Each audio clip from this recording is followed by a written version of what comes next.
Hi P9. So today we're talking about percents, our next math topic.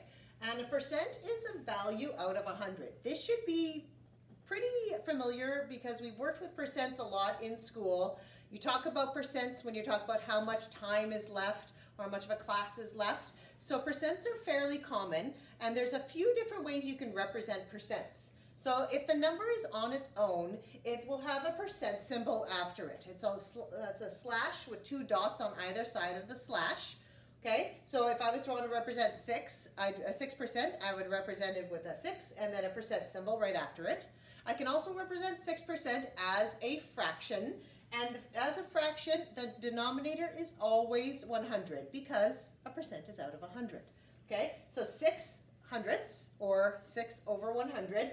And if the denominator isn't 100, you need to make a percent. We're going to get to that in a minute. Okay. The third way to show percents is as a decimal. So the decimal will always have two digits after the decimal because it's that's hundredths, right? And a percent is out of 100. So if I wanted to represent 6% as a decimal, I would represent it as 0.06. Okay, I need to have that 0 in there as a placeholder because if I just pushed everything over and had 0.6, that wouldn't be 6% anymore, that would be 60%. So you need to make sure that if you have a single digit as a percent, that it's in the hundredth spot because you always need two digits after the decimal. Okay, I'm going to flip this page over. I'm going to show you how to make percents out of any fraction.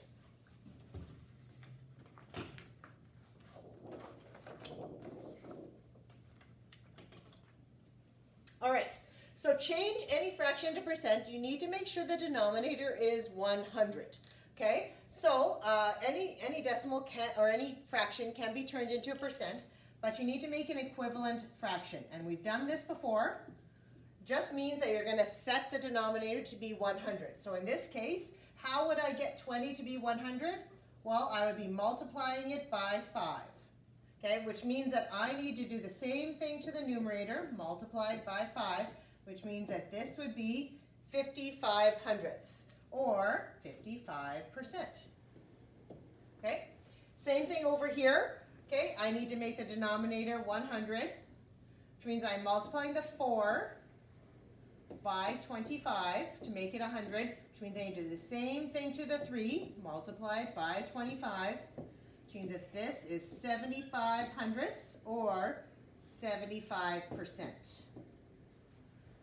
Okay, so once the denominator is 100, then you can just write it as a percent with the percent symbol afterwards. Okay, so today we're looking at representing percents as a single number with a percent symbol after it, as a fraction with a denominator being 100, and also as a decimal with two decimal places filled after the decimal because it's in the hundredths.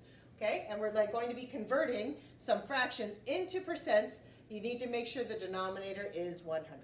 Okay, so check out the attached math assignments and let me know if you have any questions.